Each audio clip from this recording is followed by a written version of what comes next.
అందరికీ నమస్కారం.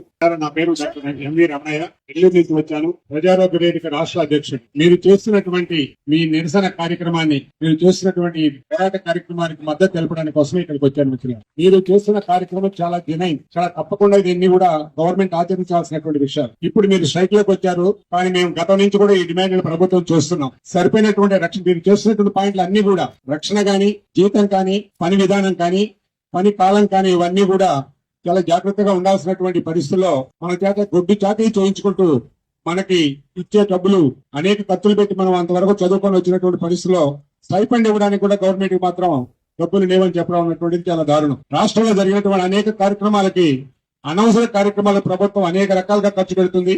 ఎంత ఖర్చు అయినా పర్వాలేదు అని ప్రభుత్వం ముందుకు వస్తున్నటువంటి పరిస్థితుల్లో స్టైపెండ్ ఇవ్వడానికి మాత్రం డబ్బులు లేవు. ఇది ఎంత ఘోరమైనటువంటి విషయం. కాబట్టి ఈ విషయాలు మీరు పోరాటం చేయడం అనేటువంటిది చాలా మంచిది. ఈ పోరాటాన్ని మీరు కొనసాగించండి.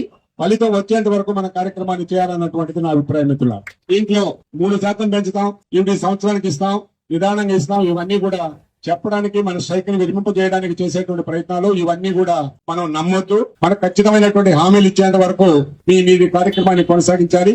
మీరు చేస్తున్నటువంటి కార్యక్రమాలకి అనేక సంస్థలు సపోర్ట్ చేస్తున్నాయి. ఇంకా చాలా సంస్థలు కూడా ముందుకొచ్చి మీకు సపోర్ట్ చేస్తే మీరు చేయాలి, ఈ కార్యక్రమాన్ని కొనసాగించాలి. ముందు మనం 10 మందిని కాపాడాలి అంటే ముందు మనం బతకాలి. మనం బ్రతకడానికి మనకు కావాల్సినటువంటి వస్తువులు లేకుండా మన చేత గొడ్డు జాగ్రత్త చేయించుకోవడం అన్నటువంటి చేస్తే మాత్రం చాలా దారుణం ఇది. కాబట్టి ఈ కార్యక్రమాన్ని మీరు చేయాలి. స్టైపెండ్ ఒకటే కాదు, మనకు రక్షణ కలగడం కూడా. సమాజంలో అనేక రకాలైనటువంటి ఇబ్బందులు వస్తున్నాయి, అనేక రకాల అభివృద్ధులు చెందిన దాన్ని అభివృద్ధి అన్నామో లేదా తిరోగామి చర్యలు అన్నాము, కానీ డాక్టర్ల మీద దూషించడం, డాక్టర్ల మీద దాడి చేయడం అనేటువంటిది తీవ్రంగా జరుగుతుంది. కొన్ని సందర్భాల్లో డాక్టర్ తప్పు కూడా కావచ్చు, కాదు, ఏ తప్పు లేకుండా డాక్టర్ల మీద దాడి చేస్తున్న పరిస్థితిలో కూడా దిక్కులేని పరిస్థితిలో మనం వైద్యం చేయాల్సినటువంటి పరిస్థితి. ఆ పరిస్థితి రాకూడదు అన్నటువంటిది మీరు చేస్తున్న డిమాండ్ లో ఒకటి ఉంది.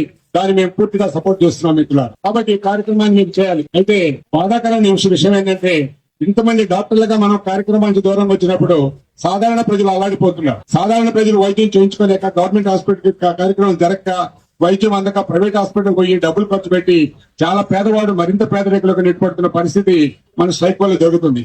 కానీ ఏం చేయాలి? ప్రభుత్వం బాధ్యతగా ఈ కార్యక్రమాన్ని తీసుకుని త్వరగా ఈ సమస్య పరిష్కరిస్తే ఆ సమస్య పరిష్కారం అవుతుంది. అంటే కాదు, వాళ్ళు ఇబ్బంది పడుతున్నారు కాబట్టి మీరు వెనక్కి రండి అన్నటువంటి చెప్పడంలో ధర్మం లేదు. వాడు బాధపడుతున్నటువంటి మాట వాస్తవమే, కానీ మనం కావాలని వాళ్ళని ఇబ్బంది పెట్టడం లేదు. మనకు వేరే గత్యంతరం లేక ఈ ధర్నా కార్యక్రమానికి, ఈ నిరసన కార్యక్రమానికి మనం ముందొచ్చాం. కాబట్టి మీరు ధైర్యంగా ఉండండి, ఈ కార్యక్రమాన్ని కొనసాగించండి. పేద ప్రజలు కొంత ఇబ్బంది పడుతున్న వాస్తవమైనప్పటికీ వీలైనంత త్వరగా ప్రభుత్వం ఈ కార్యక్రమాన్ని దృష్టిలో పెట్టుకుని ఈ పరిష్కారం చేయాలన్నటువంటిది డిమాండ్ ప్రజల నుంచి వస్తుంది, పార్టీల నుంచి వస్తుంది, ప్రజా సంఘాల నుంచి వస్తుంది. కాబట్టి మీరు ముందుంటే మీ వెనక అనేక సంఘాలు ఉన్నాయి రెడీగా అని చెప్పడానికి మాత్రం నేను సంతోషిస్తున్నా. అనేక మంది సంస్థలు ఈ రోజు ముందుకు వస్తాయి. కాబట్టి ధైర్యంగా ఉండండి, ఈ కార్యక్రమాన్ని ముందుకు తీసుకెళ్ళండి. మీరు ఎదుర్కోవడం అనేటువంటిది చాలా మంచి కార్యక్రమం చేస్తున్నారని చెప్పి మీ అందరికీ తెలియజేస్తున్నాను మిత్రులారా.